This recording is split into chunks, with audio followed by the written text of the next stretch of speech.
Hello and welcome back to the garage. Today electrics. I'm going to be going over the Allegro top to bottom and just checking for an electrical fault.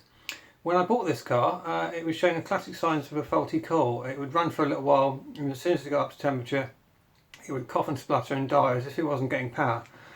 That usually shows signs of a broken core, so I changed that last weekend and it was running fine, got up to temperature. Actually took it for a test drive and it was behaving itself. But yesterday, unfortunately, it showed signs of the same fault. So I'm going to go over the points in the condenser and just check the distributors as it should be. I don't want to have to take the distributor out, but unfortunately it's a bit of a pig to do the gap on the points on these. Unlike a Mini where you can go through the front grille, the radiator's there on Allegro, so I don't want to take the radiator out to get to the distributor. That would be ludicrous. So I'm going to start with just checking the points gap and having a look and to see if I can get the condenser out, because I don't actually think it's got the right condenser on there. They look relatively new, but this is a bit different. I've never seen that connection on an Allegro before. I did a bit of research online and that's actually a Triumph TR4 or Triumph variant of points and condenser, so that's a bit strange. Although these points and condenser were fitted to a 45D unit, which is what this is, I've never seen that fit on an Allegro before, so what I'm going to do now is put a multimeter on my new points to make sure they're working, on my condenser, and then test the one in situ in the car and see if that's getting the same results. So here's my spare condenser, but I'm going to test this before I fit it to the car. I'm then going to test the one on the car to see if we get the same results. So initially what you're going to do on your multimeter is set that to ohm, so you want it to be on 20mm or 20M.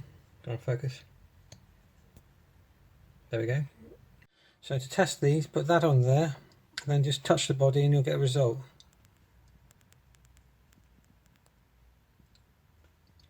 So that's now energised the condenser. So we then set this to 20 volts. Put the leads back on. This should be now holding a charge. There should be a charge in that condenser, so we're going to see that gradually drop back down.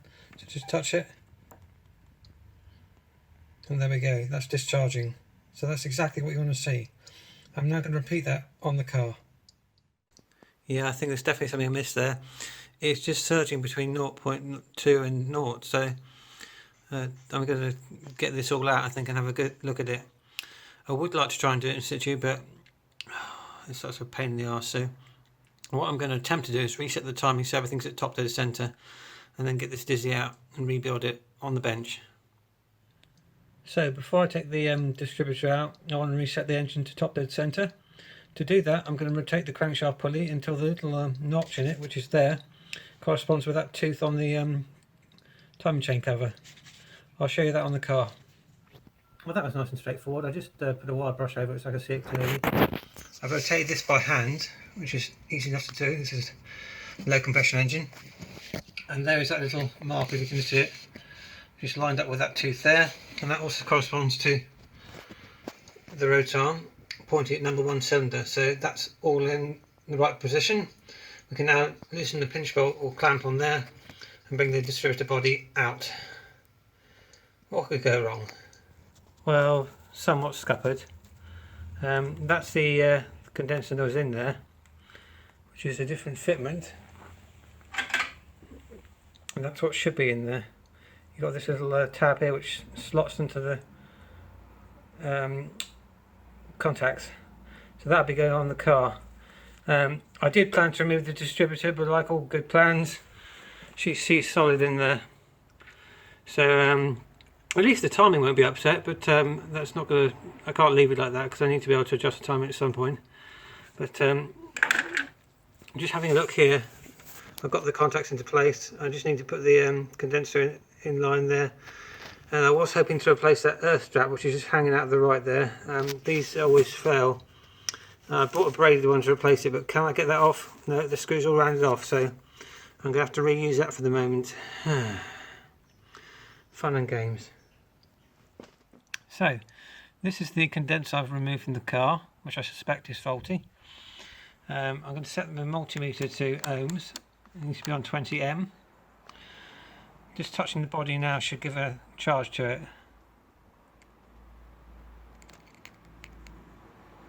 Or not. Okay, that's interesting. So is it already charged? Put it to voltage. In theory that should decharge. Which it is. Okay. So that should now be decharged. Put it back to ohms. It should now take a charge.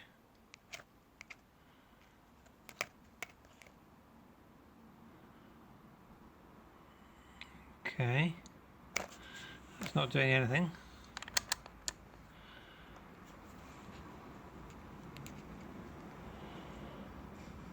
Yeah. Something's up with that. Because that's not behaving like I'd expect it to. Oh god, that was a pain in the arse. Well, I'm going to put it all back together now and see if it runs.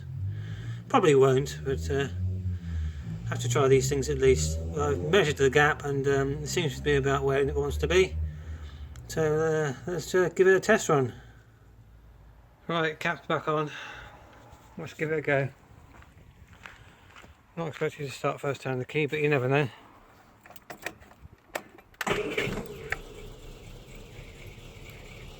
Bloody hell. Have I actually fixed something?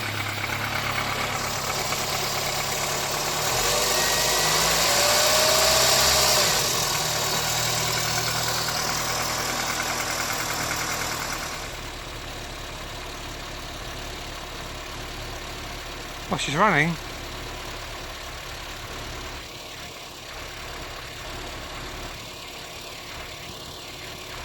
Still a bit hesitant though. I'll let it warm up. Maybe go for a test drive.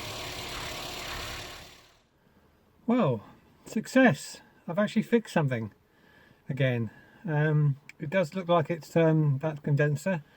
Just been for a test drive. It seems to be behaving itself. Watch this space. So that's going to do it for this video. Hope you learned something. Probably not to touch old cars. Yeah, okay, well, until next time, see you soon.